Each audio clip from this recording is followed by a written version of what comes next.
بیوی قطانہ المعروف بڑی بوا کے فرزند ارجمند، آپ عابد و زاہد، شیخ الشیوخ حضرت خواجہ مختوم مولانا سید زین الدین علی چشتی نظامی نصیری المعروف مولانا، آپ عاشق رسول صلی اللہ علیہ وسلم ہیں اور نازش اولاد رسول صلی اللہ علیہ وسلم، چشت اہل بیت کی شان و شوکت ہیں، دین متین کا درشندہ ستارہ ہیں، آپ شمع ہدایت کی کرن ہیں، ذو پاشیاں ظلمت کو دور کر کے اسلام کی چکا چوند روشنی سے منور کرنے والے ہیں۔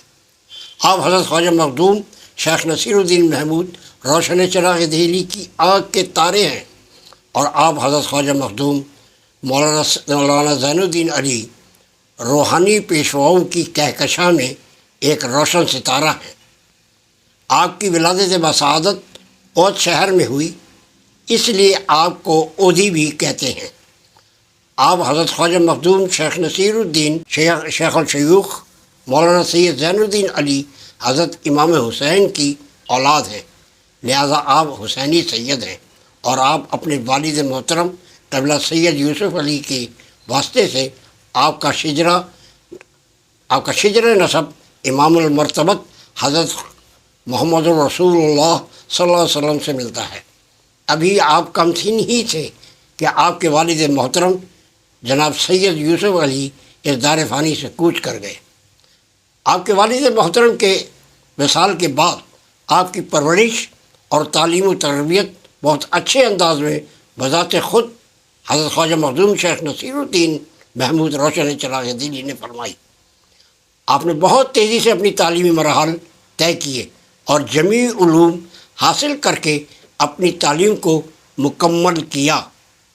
جب آپ کی تعلیم مکمل ہوئی تو آپ بھی اپنے خاندان کے افراد کی طرح ایک مایہ ناز عالم دین بنے۔ آپ کو حضرت خواجہ مخدوم شیخ نصیر الدین محمود روشن چراغ دہلی سے خلافت و اجازت ملی تھی۔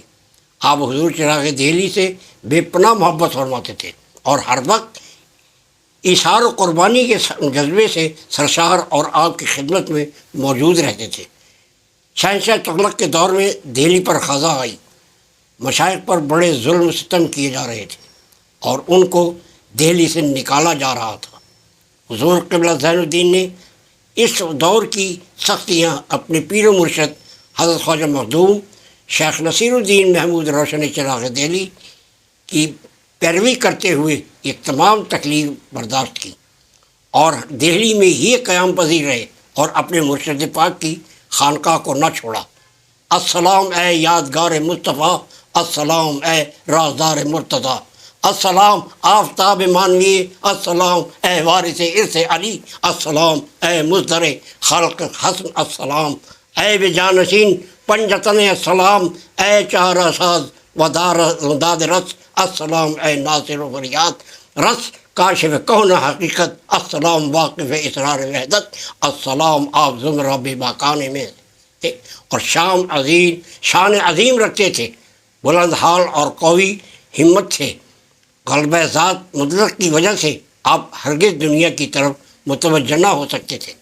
کسی نے کیا خوب کہا ہے کہ میں حرف و وحدت کے نوش کرد کے دنیا عقبہ فراموش کر دی، یعنی جس نے وحدت کا پیالہ پیا دنیا و عاقبت بھول گیا۔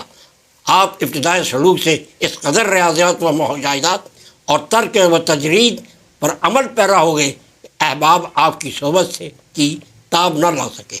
الصلاۃ فی وحدت الآفات العین بین الاثنین، یعنی سلامتی تنہائی میں ہے اور آفت دو کے درمیان ہے۔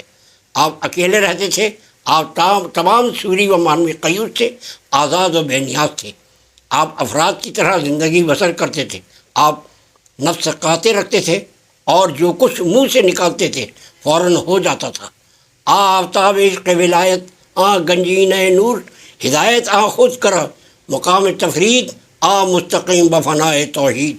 آپ قلب اسرائیل پر تھے اور ولایت موسی رکھتے تھے، اور مشائخ الزام کے درمیان یہ امر مسلم ہے کہ ہر ولی کسی نہ کسی نبی کی ولایت پر ہوتا ہے۔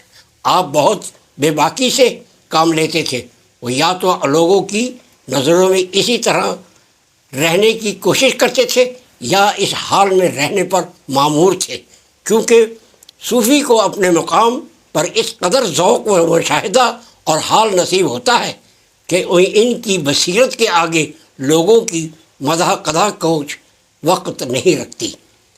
اگر کوئی صوفی کوتاہ ہمتی سے خلق کی جانب نظر کرتا ہے تو اپنے مقام سے گر جاتا ہے۔ اسی وجہ سے حضرت سلطان المشائخ محبوب الہی نے فرمایا ہے کہ جب تک کے دل میں ذرہ بھر رعایت خلق باقی ہے، اسے مقام معرفت تک رسائی نہیں ہوتی۔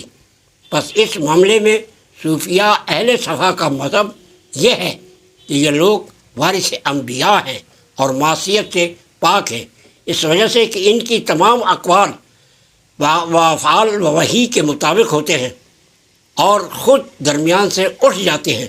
صوفیہ کرام بھی حق تعالیٰ کے قول یفعل اللہ ما یشاء و یحکم اللہ ما یرید کے مطابق ذات مطلق میں اس قدر مستغرق ہوتے ہیں کہ کسی ظاہری و باطنی معاملے میں ان سے اس حال کی مخالفت کوئی فعل سرزد نہیں ہوتا۔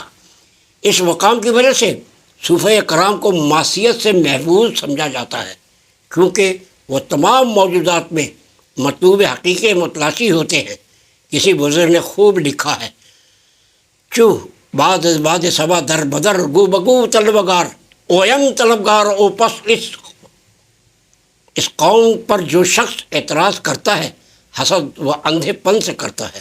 حق تعالیٰ نے شیخ زین الدین علی چشتی کو اس قدر تصورات عنایت فرمایا تھا کہ مشائخ وقت